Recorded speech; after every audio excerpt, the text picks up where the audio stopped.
తెలంగాణ రాష్ట్ర ముఖ్యమంత్రి Congress party Revanth Reddy, Telugu Desam party Chandrababu Naidu. ఈ రాష్ట్ర యంత్రాంగం రిమోట్ ఢిల్లీ పెద్దల్లో ఉందా, అమరావతి తెలుగుదేశం భవన్ నుంచి ఆపరేట్ చేస్తున్నారా అనే అనుమానాలు వస్తూ ఉన్నాయి.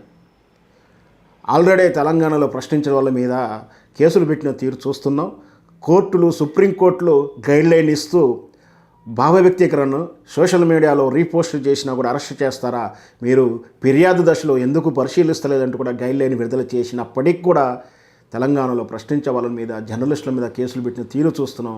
ఇప్పుడు మరో విచిత్రమైన కేసు, ఆంధ్రప్రదేశ్ ముఖ్యమంత్రి చంద్రబాబు నాయుడు మీద వ్యాఖ్యలు పోస్టులు చేశారని చెప్పి ఇక్కడ తెలంగాణ ప్రభుత్వం ఒక కేసు పెట్టి దానికి మళ్ళీ సైబర్ యాక్ట్ ప్రకారం సదరు సోషల్ మీడియా అకౌంట్కు ఫిర్యాదు కూడా, లెటర్ కూడా పెట్టినట్టు తెలుస్తుంది.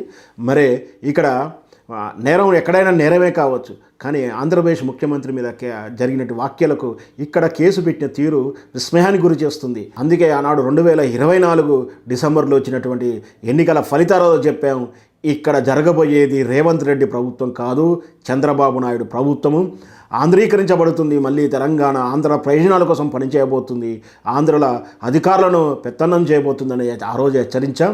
ఇక్కడ ఉండేది కాంగ్రెస్ పార్టీ రేవంత్ రెడ్డి కాదు, తెలుగుదేశం ప్రతినిధి చంద్రబాబు నాయుడు బానిస, చంద్రబాబు నాయుడు శిష్యుడైనటువంటి రేవంత్ రెడ్డి ఇక్కడ ముఖ్యమంత్రి అవుతే తెలంగాణ ప్రయోజనాలు దెబ్బతింటాయన్నో అనుకున్నట్టుగానే జరిగే ప్రమాదాలు చూస్తున్నాం.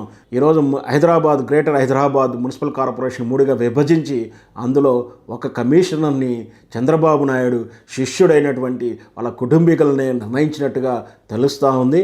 ఏ అధికారులైనా సరే, ఉన్నత హోదాలో ఉన్న వాళ్ళందరూ కూడా ఆంధ్ర చంద్రబాబు నాయుడు బంధువులు, వర్గము లేదా ఆ పార్టీ సిద్ధాంతాలను, ఆ పార్టీకి ఫేవరెట్గా ఉన్న వాళ్ళని ఇక్కడ నియమిస్తున్నారు. అందులోనూ మళ్ళీ ప్రయోజనాల దృష్ట్యా చూస్తే, నీటి పంపకాల దృష్ట్యా చూసిన అన్నీ కూడా ఆంధ్రప్రదేశ్ ప్రయోజనాల దృష్ట్యా పనిచేస్తున్నట్టుగా మనం చూస్తూ ఉన్నాం. ఇది ఇలాగే కొనసాగితే మళ్ళీ కరువులు, వలసలు తెలంగాణ చూడబోతుంది. ఖచ్చితంగా వీటిని ప్రతిఘటించాల్సిన అవసరం ఎంత ఉంది. తెలంగాణ వాదులారా, తెలంగాణ పోరాట యోధులారా, మీరు ఎప్పటికప్పుడు ఇట్లాంటి రేవంత్ రెడ్డి చర్యలని ఖండించండి, రేవంత్ రెడ్డి చేస్తున్న తెలంగాణ ప్రయోజనాల దోపిని ప్రశ్నించండి అని నా మనవి. తెలంగాణ కోటి రత్నాల వీణ, ఇక్కడ భూగర్భం బంగారు గనులతో నిండి ఉన్నట్టు. అంటే బంగారం అంటూ కేవలం ఒరిజినల్ మనం చెప్పే బంగారమే కాదు, ఇక్కడ తెల్ల బంగారం మండుతుంది, బొగ్గు నల్ల బంగారం మండుతుంది. ఇక్కడ వనరులు, ఇక్కడ కల్చరు, ఇక్కడ ఉన్నటువంటి సమశీతోష్ణ మండలాలు ఏది చూసినా కూడా తెలంగాణ అంటే ఇక్కడ సిరులు పండించేటువంటి అటు కష్టపడే తత్వం ఉంది. ఈ కష్టంను శ్రమనించి బంగారం పండించేటువంటి నేలలు ఇవి. అందులోటి ఇక్కడ వాళ్ళ ఆస్తులు మొత్తం ఇక్కడే ఉన్నాయి.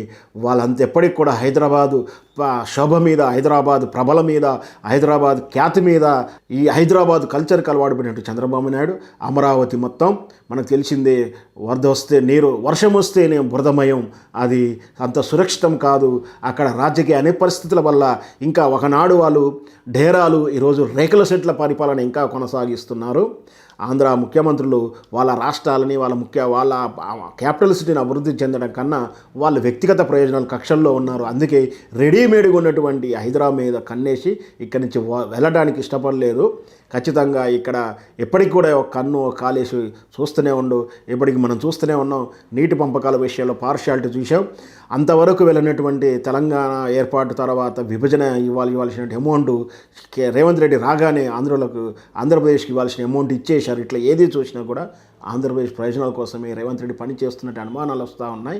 తెలంగాణ ప్రయోజనాల కన్నా చంద్రబాబు నాయుడు ప్రయోజనాలే మొదటి ప్రయారిటీ ఇస్తున్నాడు. ఇది ఇలాగే కొనసాగితే మాత్రం నేను చెప్పినట్టే మళ్ళీ తెలంగాణ మళ్ళీ ఒక 20 ఏళ్ళు 30 ఏళ్ళు వెనక్కి వెళ్ళే అవకాశాలు ఉన్నాయి. ఖచ్చితంగా కరువుతోటి మళ్ళీ వలసలకు వెళ్ళే ప్రమాదం ఉంది.